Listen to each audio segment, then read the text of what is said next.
আমার সাথে এরকম খারাপ আচরণ করেন, আমি এসপি স্যারকে বলে দিব। বসা থেকে উঠে আমার গাল ধরছে, আমাকে দর্শনের চেষ্টা করে, আমি প্রতিবাদ করে ওখান থেকে চলে আসি। আমি বলছি, দেখবো স্যার আপনার ক্ষমতা বেশি না আল্লাহর ক্ষমতা বেশি। তাদের এই বিচার আমি এসপি স্যারকে দিয়েছি, ডিআইজি স্যারকে দিয়েছি। আর দুজন লোক আমি চিনি না, তারা আমাদের বাড়ি যাইয়া জোর করে আমার ওই স্বাক্ষর নিতে চায়। এবং বাড়িতে আমি আর আমার বোনের একটা মেয়ে, ওর 10 বছর বয়স, আমার মা নেই। ওই দিনও সে আমার গায়ে হাত দেয়, ওখানে আমাকে দর্শনের চেষ্টা করে। আমি সালমা আক্তার, থানা মঠবাড়িয়া, জেলা ফরিদপুর। আজকে আমি অভিযোগ নিয়ে আসছি ওসি নুরুল ইসলাম বাদলের উপরে। ওসি নুরুল ইসলাম বাদল, আমি 25/5/2022 তারিখে আমি একটা টাকার অভিযোগ নিয়ে মঠবাড়িয়া থানায় ওসি নুরুল ইসলাম বাদলের কাছে গেছি। যাবার পর অভিযোগ করার পর দুদিন পরে 27 তারিখে 25 তারিখে আমি অভিযোগ করার পর 27 তারিখ ওসি নুরুল ইসলাম বাদল আমাকে থানায় ডাকছে। থানায় ডেকে নারী শিশু ডেস্কে বসতে বলছে। আমি সেখানে যাইয়া বসার কিছুক্ষণ পর সে আমার ওই নারী শিশু ডেস্কে যাইয়া সে ওখানে বসে আমাকে নানান কথা বলে, আমাকে কুপ্রস্তাব দেয় এবং ওখানে আমাকে সে ধর্ষণের চেষ্টা করে। আমি বলছি, তুমি যদি আমার কথা রাখো, তোমাকে আমার ভালো লাগে, 3 দিন সময় নিয়ে চলো কুয়াকাটা ঘুরতে চাই। আমি বলছি, না স্যার, আমি এইসব কথা পছন্দ করি না। আপনি যদি আমার সাথে এরকম খারাপ আচরণ করেন, আমি এসপি স্যারকে বলে দিব।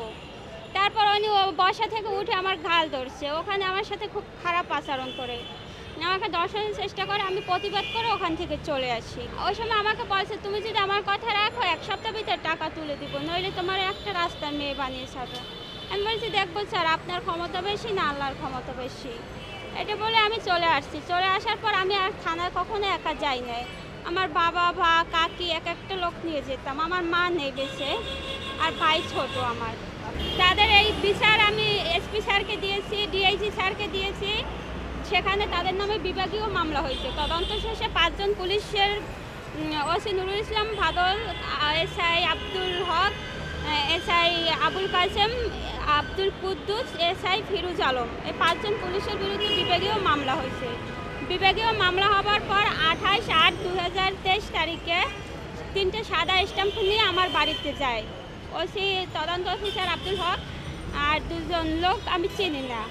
তারা আমাদের বাড়ি যাইয়া জোর করে আমার ওই স্বাক্ষর নিতে চায়। এবং বাড়িতে আমি আর আমার বোনের একটা মেয়ে, ওর 10 বছর বয়স, আমার মা নেই। ওই দিনও সে আমার গায়ে হাত দেয়, ওখানে আমাকে দর্শনের চেষ্টা করে।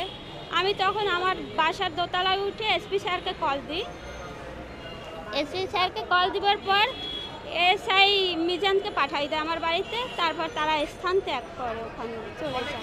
না, আমি তো ওই 22 সালে, তারা তো প্রথম তো আমি মান সম্মানের ভয়তে বলি নাই। পরে সে তো ওইরকম আমাদের সাথে খারাপ আচরণ করতে আসে। করার পর আমি এসপি স্যারের অভিযোগ দিছি। 2022 সালে 8 মাসে এসপি স্যারের অভিযোগ দিছি। তারপর ডিআইজি স্যারের, ওখান থেকে তদন্ত করতে তো একটা সময় লাগে। এই সময়টা আস্তে আস্তে বাড়ছে। তাদের নামে বিভাগীয় মামলা হয়েছে।